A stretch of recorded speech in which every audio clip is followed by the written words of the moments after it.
Hey, bonjour! Aujourd'hui, je vais te montrer 5 effets essentiels que tu dois absolument connaître si tu veux avoir un jeu expressif et épicé. C'est parti! Les jeux de main. C'est un des effets qui est hyper utilisé. Peu importe le style, ça va toujours te servir. C'est un peu l'équivalent d'une sourdine pour les trompettes, trombones, ainsi de suite. Donc, écoute bien, main ouverte.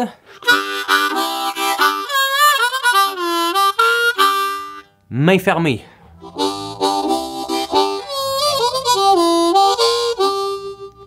Tu peux aussi faire des effets de vibrato.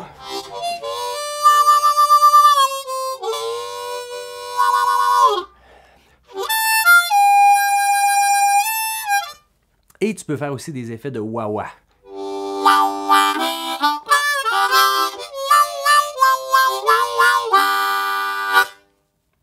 C'était les jeux de main. La trille ou les trilles. En fait, c'est vraiment un effet pour décorer. Exemple, au lieu de tirer le 4, je pourrais tirer le 4 et rajouter une trille. Ou plusieurs trilles. Ce qui veut dire que dans une phrase, avec une trille,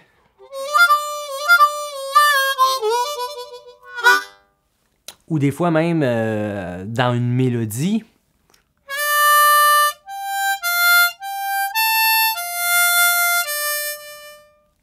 avec des trilles,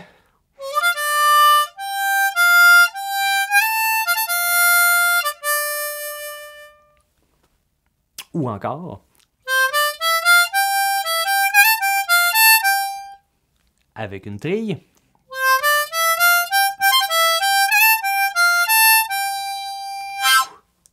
C'était les trilles. Le glissando ou le slide. Très pratique pour s'orienter et approcher un trou sans passer à côté. Exemple, si je vais aller sur le 6.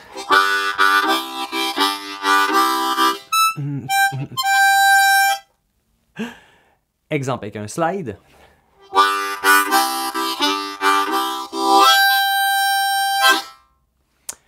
Une mélodie sans glissando.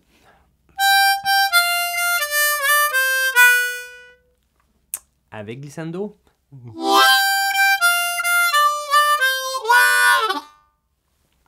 Tu peux mettre aussi des glissandos sur des accords. Le vamp sans glissando.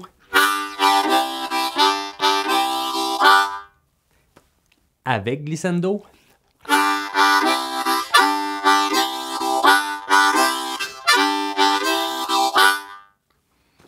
Très utile. Les altérations ou les bends, parce qu'il y en a plusieurs, mais déjà juste avec les bends, la différence c'est que une phrase sans altération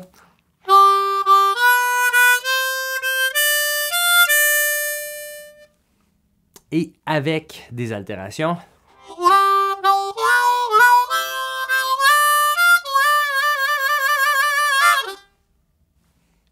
Sans altération.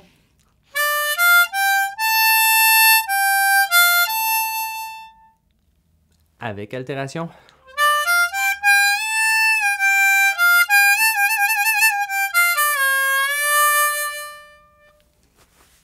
Un épice à découvrir.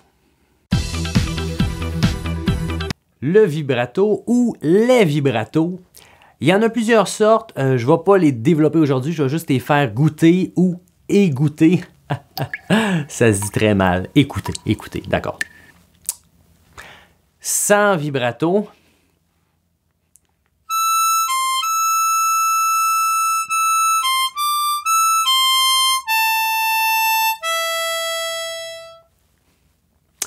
Avec vibrato.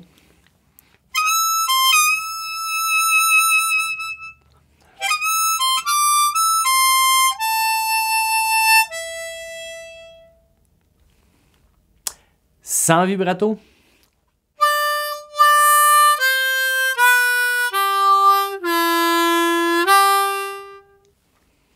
avec vibrato.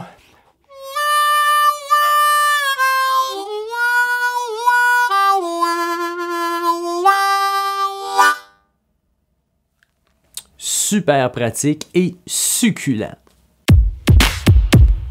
Chose importante à noter, il n'y a pas un épice plus important qu'un autre. C'est un top 5, mais sans ordre prédéfini. Tu pourrais mettre la deuxième en troisième et ainsi de suite. Ça t'éprend tous. Tous sont super, super utiles. Parfois, tu vas en mettre plus d'un que de l'autre. Là, c'est ta recette culinaire qui va être importante. Là, tu te demandes, mais Benjamin, pourquoi tu n'as pas inclus la technique du tongue block? Pourquoi? Pourquoi? Pourquoi? Pourquoi? Pourquoi? Personnellement, c'est vrai, je m'en sers comme un épice. Parfois, je vais le mettre. Après ça, je reviens en lip pursing, des techniques très connues. La chose étant, c'est que pour plusieurs, le tongue block, c'est un mode de jeu. Ce qui veut dire, il y en a qui font juste du tongue block. C'est pas un épice, c'est une technique pour jouer de l'harmonica. Tandis que d'autres vont faire du lip pursing et font jamais de tongue block. Mais je t'avouerais que j'ai vraiment une préférence à mélanger un peu les deux techniques. Donc, je ne l'ai pas mis dans les effets, mais je t'en parle pareil parce que c'est très, très, très intéressant. Sans tongue block. Avec tongue block.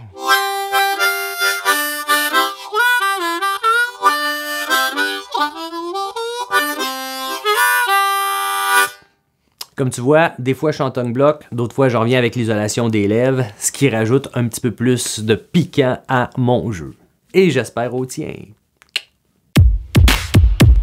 Maintenant que tu as vu les 5 effets très populaires que je te recommande fortement d'apprendre, tu peux réécouter la vidéo car tu vas voir que pour chaque effet, j'ai des tutoriels qui vont t'apprendre à les maîtriser, à les développer, à les apprivoiser. Donc, tu vas pouvoir les explorer un à un avec les différents liens que je te recommande dans le cours.